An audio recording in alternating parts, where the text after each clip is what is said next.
PvP and PAL Arena are right around the corner, and you don't want to be left in the dust. In this video, I'm breaking down everything you need to know about breeding, from the basics to advanced strategies. By mastering these techniques, you'll crush your friends and dominate on dedicated servers. But here's the kicker. No shortcuts here. We're starting from scratch, breeding a Jormuntide ignis with artisan, serious, work slave, and workaholic. Just pure, relevant information you can apply to your own breeds. Let's start by covering the basics as fast as possible. Build a breeding farm. It's unlocked at level 19. Pick up and throw a male and female pal into the breeding farm. Put cake into the chest that is attached to the farm. Then wait for them to lay an egg. During that time, build an incubator. You can learn it as early as level 7. Place your egg in the incubator. Hatch it when it's done. Then go to your PAL box and assign it to your party or one of your bases. Let's get you up to speed on the method that you will use as a guideline. After some research, I discovered that the AB plus CD breeding method is highly efficient for both saving time and cake. The objective is to obtain a male pal with 2 desired passives, referred to as AB, and a female with the other 2 desired passives, referred to as CD. When these 2 are bred together, they have the highest likelihood of producing an egg containing all 4 desired passives. That doesn't mean that this is the only combination you can use. I've tried different combinations myself and had it work out relatively quickly. But most often than not, I waste a lot of time in cakes. That's why I do everything I can to make sure I get to AB plus CD. But what are most people doing? Without the guidance of a tutorial like this one, it seems there are typically 2 approaches that most people take. Some people stick to the old school method. They're out there catching as many pals as they can, hoping to stumble upon the perfect breeding partners. It might seem like a bit of a grind at first, but hey, it'll save you a ton of time in the end. Or they just go for it and breed with the first male and female pal they find, whether they caught them in the wild or crossbred them to get the pal they're aiming for. It can really eat up your time later on, but hey, it beats spending hours catching pals in the wild. In both methods, they breed out the undesired passives until they hatch a pal with the 4 traits they want. Each approach gets the job done, but they come with their own pros and cons. Alright, let's dive into the nitty-gritty. I'm about to reveal my secrets and walk you through every step of implementing the AB plus CD method. Let's break down the process of breeding this Jormuntide ignis from start to finish. I kicked off my breeding adventure by heading to the PAL Sanctuary, hoping to catch a male and female with at least 3 passives, and if I got lucky, one with none at all. Why 3 passives, you ask? Well, it's my go-to for farming passives through breeding. Breeding with one or both parents having 3 passives tend to give me eggs with passives neither parent has. By farming passives like this, it gives me more freedom to do other things.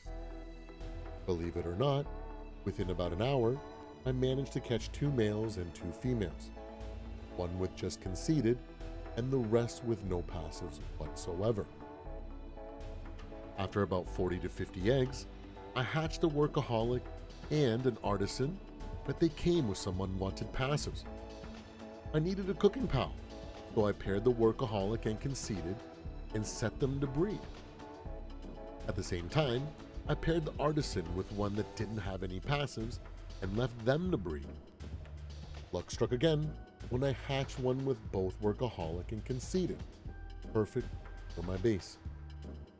To farm out serious and work slave, I bred 2 pals with 3 passives and let them lay eggs. Relatively quickly, I managed to hatch Jormuntide ignis with serious and paired it with one without passives.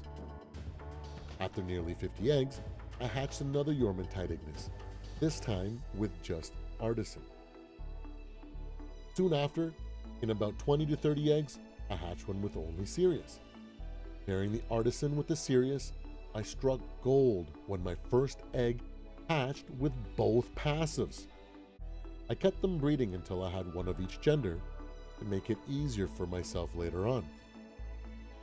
My PAL box was getting full, so I paired an artisan Sirius with the workaholic conceited, hatching an artisan Sirius workaholic conceited, and condensing everything into it to create space.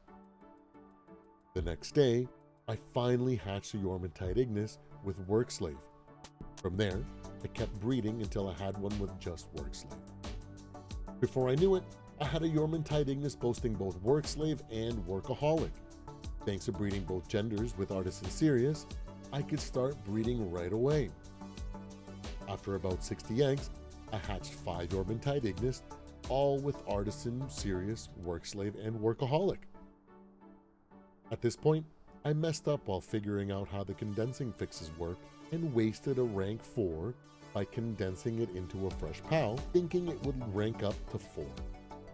Check out my short on patch 1.5.1 on condensing to learn about these changes. The link is in the description. All that was left to do was set my Jormuntides to breed in all of my breeding farms until I had all the PALs I needed to get this one to rank 4.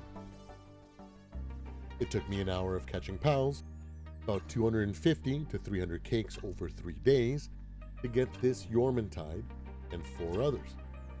That doesn't include the 116 that I had to breed to replace the wasted rank 4. Compared to the first time, when I didn't know most of what I know now, it took me a ton of cake, almost a week, and I only managed to get one with artisan, Sirius, conceited, and workaholic. This time, I was able to breed a much better Jormuntide ignis. I saved a lot of time by catching those 4 initial Jormuntides, as well as by setting 2 with 3 passives to breed to farm out Sirius and work slave, while my resources were tied up breeding out unwanted passives. As you can see, combining both approaches makes it more cost and time efficient. The last thing we need to talk about is cake. Check out my YouTube short that quickly covers all you need to know about cake. Link is in the description below. The extremely short version is that you need flour, red berries, eggs, milk, and honey. Once you have all those ingredients, combine them in a cooking pot or electric kitchen to craft them. And that wraps up everything you need to know about breeding. Well, there are a couple more things, but first master this process and keep an eye out for my intermediate breeding guide, where we'll take your breeds to the next level. Thanks for hanging out today. I'm Supreme Overlord. If you've made it this far in the video, share your breeding stories or any questions you might have in the comments below. Don't forget to subscribe so you never miss my Palworld guides and videos.